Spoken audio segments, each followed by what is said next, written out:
बिस्मिल्लाहिर्रहमानिर्रहीम। अस्सलाम वालेकुम। Welcome to my channel Sabir Shafiq. आज न्यू टॉपिक के साथ एक्सेल पे मैं आपको आईआरआर के बारे में बताऊंगा कि आईआरआर का फॉर्मूला एक्सेल में आप किस पर्पस के लिए यूज़ करते हैं। तो उसकी जो ट्रिक है वो मैं आपको आज की क्लास से बताऊंगा।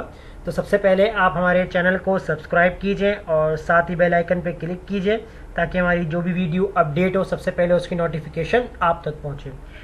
तो स्टार्ट करता अपना आज का टॉपिक।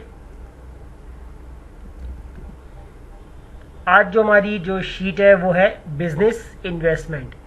बिजनेस इन्वेस्टमेंट को यहाँ पर जो मैं आपको बताऊंगा, जो इसका एक कॉन्सेप्ट है, तो हमारा जो आज फॉर्मूला है वो है आईआरआर। तो ये फार्मूला हमारे बिजनेस इन्वेस्टर के लिए सबसे ज़्यादा ज़रूरी होता है कि अगर एक्सेल के अंदर आप यहाँ पर आईआरआर फार्मूले को यूज़ करते हैं और इसको यूज़ करने से हमें क्या पता चलता है, तो वो हम देखेंगे आज। तो वीडियो को आप एंड तक देखते रहिएगा ताकि आपका कोई टॉपिक या कोई लेक्चर मिसिंग ना हो जाए और आपको कोई ऐसा स्टेप्स हो जो आपको समझ में ना आए। तो वीडियो को प्लीज़ आप लोग एंड तक देखते रहिएगा ताकि आपको हर टॉपिक और हर लेक्चर क्लियर हो जाए। इसमें आईआर फार्मूला जो है, तो यहाँ मैं पहले तो आईआर फार्मूला उसको डिफाइन कर देता हूँ कि आई आर आर है क्या चीज़। तो आई आर जो है वो आपके पास है इंटरनल रेट ऑफ रिटर्न। तो ये आई आर की एब्रीवेशन है, इंटरनल रेट ऑफ रिटर्न। तो आई आर हम फार्मूला यूज़ करते हैं कि अगर हम कोई भी बिजनेस प्लान करते हैं और उस बिज़नेस प्लान के अंदर हमें सबसे पहले तो ये देखना होता है कि अगर हम इस बिज़नेस के अंदर, जैसे कंपनी होती हैं, इंडस्ट्रीज़ होती हैं, तो वो अपना पैसा जो होती है वो इन्वेस्ट करती है किसी भी प्रोडक्ट के ऊपर या स्टॉक मार्केट के अंदर या कोई भी प्रॉपर्टीज़ हो। तो अगर वो पैसा इन्वेस्ट करती है तो वो पहले ये देखती है कि हमें यहाँ इन्वेस्ट करने से प्रॉफिट जो हमारा रेट है वो हमें मिलेगा भी या नहीं मिलेगा। और अगर नहीं मिलता तो फिर वो क्या करते हैं, इस इन्वेस्टमेंट करने से वो पीछे हो जाते हैं ताकि उनका जो भी फ़ायदा या नुकसान हो तो उनको इस बिज़नेस में ना पड़े। तो अगर वो फ़ायदा होता है तो फिर वो इसमें इन्वेस्ट करते हैं, तो वरना वो पीछे हट जाते हैं। तो यहाँ देखें मैंने दो एग्जाम्पल्स रखी हुई हैं। तो इन एग्जाम्पल्स के साथ हम यहाँ पर क्या काम करेंगे। पहली एग्जाम्पल हम देखते हैं कि हमारी एक है प्रॉपर्टी। प्रॉपर्टी के अंदर हम इन्वेस्टमेंट करेंगे। तो इन्वेस्टमेंट आपके पास जो इन्वेस्टमेंट होगी, जैसे आपका कैश फ्लो है, आपने एक प्रॉपर्टी के अंदर यहाँ पर 20,000 मेंशन करने हैं, यानी आपने 20,000 की इन्वेस्टमेंट की है। तो यह समझाने के लिए हमारे पास जो भी अमाउंट है वो हम यहाँ स्टार्ट कर रहे हैं। तो माइनस मैंने यहाँ पर इसलिए लिया है, जो हमारे पास आंसर आ रहा है, तो माइनस का मतलब है कि आपने वो चीज़ इन्वेस्ट की गई है, यानी कि जो चीज़ आपके पास थी वो चली गई है, तो इसलिए हमारे पास वो माइनस में यहाँ लिखी जाएगी। तो अब प्रॉपर्टी में देखें कि आपके पास जो पहला ईयर है, आप वो तो पहले ईयर के अंदर आपको कितनी प्रॉफिट है, तो सेकंड ईयर में कितनी प्रॉफिट है, थर्ड ईयर में कितनी है। तो इस तरह जितने ईयर का आपने इन्वेस्टमेंट किया होगा कि आपको इतने साल तक आपको प्रॉफिट मिलेगा। तो उसके लिहाज से यहाँ एक एग्जाम्पल है। तो यहाँ हम देखेंगे इंटरनल रेट। तो इंटरनल रेट के लिए हम यहाँ फॉर्मूला लगाएंगे सिंपल आई आर आर, और यहाँ पर आपने सेलेक्ट करना है वैल्यूज़। तो वैल्यू आप कैश फ्लो के साथ अपने तमाम ईयर्स को आपने सेलेक्ट कर लेना है, ब्रैकेट क्लोज करके एंटर।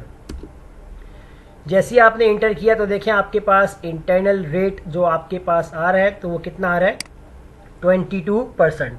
यानी आपको आपकी बिजनेस का जो प्रॉफिट है वो आपके 22% तक आपको ले जा सकता है, तो आपको इतना प्रॉफिट होगा। इसी तरह आपके पास सेकंड एग्जांपल है। तो सेकंड एग्जांपल में देखें यहाँ पर आपने जो एग्जांपल ले ली है वो कार पे आपने इन्वेस्टमेंट करनी है। अब कार की इन्वेस्टमेंट यहाँ पर जैसे अंदाज़ा लगा लें कि एक कार है, तो अगर आपने उसकी इन्वेस्टमेंट की है और आपको मालूम है कि ये कार हमारे पास 5 साल से ज़्यादा नहीं चलेगी, 5 साल के बाद ये कार एक्सपायर होगी, इसका मेंटेनेंस नहीं हो पाएगा या इसकी रीसेल नहीं होगी, तो यहाँ हमने 5 साल तक का एक एस्टिमेट लगाना है। तो पहले आपने क्या किया, यहाँ पर जो आपने 5 लाख की इन्वेस्टमेंट की है, तो हर साल आपका जो इन्वेस्ट होगा, जो प्रॉफिट होगा, वो कितना आता रहेगा, तो उस लिहाज से जो आपका इंटरनल रेट है वो कितना बनेगा। तो इसके लिए हम यहाँ पर लगाते हैं इक्वल, सेम यही फार्मूला, और यहाँ पर आपने वैल्यू सेलेक्ट कर लेनी है कैश फ्लो के साथ, आपने तमाम प्रॉफिट, ब्रैकेट क्लोज करेंगे और अब आप करेंगे इसको इंटर। तो यहाँ पर देखिए आपके पास आ चुका है 21%, यानी आपका इंटरेस्ट इंटरनल रेट आपको इतना मिलेगा। तो अब यहाँ एक चीज़ मैं क्लियर कर दूँ कि कंपनी जो होती है या इंडस्ट्री होती है वो बैकअप कैसे मारती है यहाँ पर, कि अगर या तो परसेंटेज उनके लिहाज से कम आ जाए, यानी कि उनके एवरेज के मुताबिक अगर वो कहते हैं कि हमें 22, 25 तक का हमें परसेंट जो इंटरनल है वो हमें मिल जाए, तो अगर उसके आसपास होता है तो वो उसमें इन्वेस्टमेंट कर देती है। अगर वो उससे कम हो जाए कि 10% मिल रहा है, 5% है, तो उसमें फिर वो बैकअप हो जाती है कंपनी, क्योंकि इतना कम इतनी इन्वेस्टमेंट करने के बाद इतना कम इंटरनल रेट अगर हमें मिले तो उसमें हमें कोई प्रॉफिट नहीं है खासा। तो यहाँ पर अब हम क्या करेंगे, तो अब इंटरनल रेट को थोड़ा सा हम यहाँ डिफाइन करेंगे कि इंटरनल रेट है क्या, और इसके बाद जो हम यहाँ देखते हैं NPV। तो NPV भी हमारे पास क्या चीज़ है ये मैं आपको बताता हूँ, नेट प्रेजेंट वैल्यू। तो NPV जो है वो आपकी नेट प्रेजेंट वैल्यू है। तो नेट प्रेजेंट वैल्यू हमेशा याद रखिएगा कि वो आपके पास ज़ीरो आती है। अब वो ज़ीरो क्यों आती है यहाँ पर, तो जैसे कि यहाँ पर आपके पास है इंटरनल रेट है 21।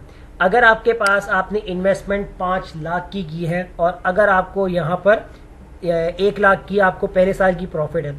अब मान लीजिए कि यहाँ पर अगर हमने प्रॉफिट कर लिया पहले साल 5,000, तो 5,000 के मुताबिक यानी कि आपका जो इंटरनल रेट है वो कम हो गया है। तो उसके लिहाज से अगर आप सेकेंड ईयर में अगर आप जाके देखते हैं तो सेकेंड ईयर में अगर आपने 3,000 कर लेते हैं प्रॉफिट,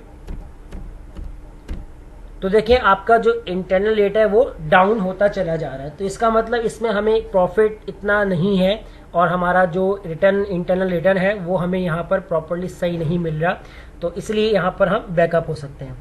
अगर यहाँ आपकी इन्वेस्टमेंट ज़्यादा है या इन्वेस्टमेंट कम है, अगर हम यहाँ चेंज कर लेते हैं कि आपने इन्वेस्टमेंट कर दी है 50,000 की, 50,000 की इन्वेस्टमेंट की और आपको 1 लाख आपको प्रॉफिट मिल रहा है, तो इट इज़ नॉट पॉसिबल कि आपको 1 लाख प्रॉफिट मिल जाए 50,000 इन्वेस्टमेंट करने के बाद। तो देखिए आपका इंटरनल रेट आपकी परसेंटेज से ओवर आ गया है।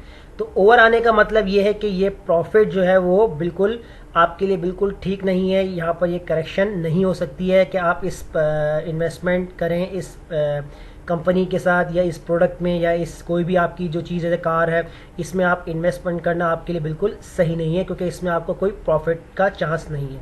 तो इस तरह हम IR से ये मदद से इस अपने कारोबार को, अपने बिजनेस को डेवलप कर सकते हैं। तो देख सकते हैं कि इसमें हमारे पास प्रॉफिट आ रहा है या लॉस आ रहा है, तो हम चेक कर सकते हैं। अब यहाँ हम देखते हैं NPV। तो NPV हम यहाँ पर क्या निकालेंगे, तो यहाँ हम राइट करते हैं NPV और यहाँ पर हम जब चेक करेंगे कि NPV हमारे पास जो प्रेजेंट वैल्यू ज़ीरो आएगी, कैसे आएगी, आपने इक्वल लगाना है। यहाँ पर सबसे पहले आपने अपना कैश फ्लो सेलेक्ट कर लेना है। कैश फ्लो सेलेक्ट करेंगे और यहाँ पर आप लगाएंगे प्लस, और उसके बाद यहाँ पर आप राइट करेंगे NPV फार्मूला। तो रेट आप सेलेक्ट करेंगे इंटरेस्ट रेट। तो इंटरेस्ट रेट पे आपने जब सेलेक्ट किया जो आपका IRR था, कॉमा लगाएंगे। उसके बाद वैल्यू आपने सेलेक्ट कर लेनी यहाँ से तमाम वैल्यू का, तमाम ईयर्स का प्रॉफिट। तो ब्रैकेट क्लोज करेंगे और अब हम करेंगे इसको इंटर। तो इंटर करेंगे यहाँ पर, तो देखें आपके पास जो NPV जो आ रहा है नेट प्रेजेंट वैल्यू वो ज़ीरो आ रही है। तो ज़ीरो आने का मकसद ये है कि आपके पास जो प्रेजेंट वैल्यू है वो ज़ीरो ही होनी चाहिए, तभी आपको इस बिज़नेस में कुछ ना कुछ प्रॉफिट आपको बढ़ता चला जाएगा और आपको प्रॉफिट लाजमी मिलेगा। अब इसमें यहाँ पर एक चीज़ मैं आपको और डिफाइन कर दूंगा कि बेसिकली ये जो शीट जो मैंने आपको आज समझाई है, इसमें तो जस्ट एक फार्मूला है। तो इस फार्मूले को अप्लाई करने के पीछे लॉजिक क्या है और ये आंसर जो हमारे पास आ रहा है, तो ये इस आंसर के आने का मकसद क्या है, तो मैं इसीलिए यहाँ पर आपको एक डिटेल में पूरा यहाँ समझा रहा हूँ कि ये IRR फार्मूला जो है वो किस पर्पज़ के लिए यूज़ किया जा रहा होता है और NPV फार्मूला वो किस पर्पज़ के लिए यूज़ किया जा रहा है, दोनों मैंने यहाँ डिफाइन किए हुए हैं, इंटरनल रेट ऑफ रिटर्न और नेट प्रेजेंट वैल्यू। अब अगर हम नेट प्रेजेंट वैल्यू ना भी निकालें, अगर हमारे पास IRR परसेंटेज अगर हमारी माइनस में आ जाती है कि जैसे -5, -10, तो तब भी हम अपने बिजनेस में इन्वेस्टमेंट करने से पीछे हो जाएंगे, क्योंकि हमारा IR जो हमारा प्रॉफिट है, रेट है, वो हमारा माइनस में जा रहा है। तो इसमें भी हम इन्वेस्टमेंट नहीं कर सकते हैं। बाकी ये हमारा जो छोटा सा कॉन्सेप्ट था जो कि बिजनेस इन्वेस्टमेंट को हम कैसे यहाँ डिफाइन कर सकते हैं और उनकी डिटेल एक्सेल में कैसे हम चेक कर सकते हैं। तो यहाँ तक मेरी वीडियो, अगर आपको कुछ इसमें मज़ीद प्रॉब्लम प्रॉब्लम्स आ रही हो तो आप हमसे कमेंट में ज़रूर शेयर कर सकते हैं, और हमारे चैनल को सब्सक्राइब करना मत भूलिएगा। मिलते हैं नेक्स्ट वीडियो में। शुक्रिया।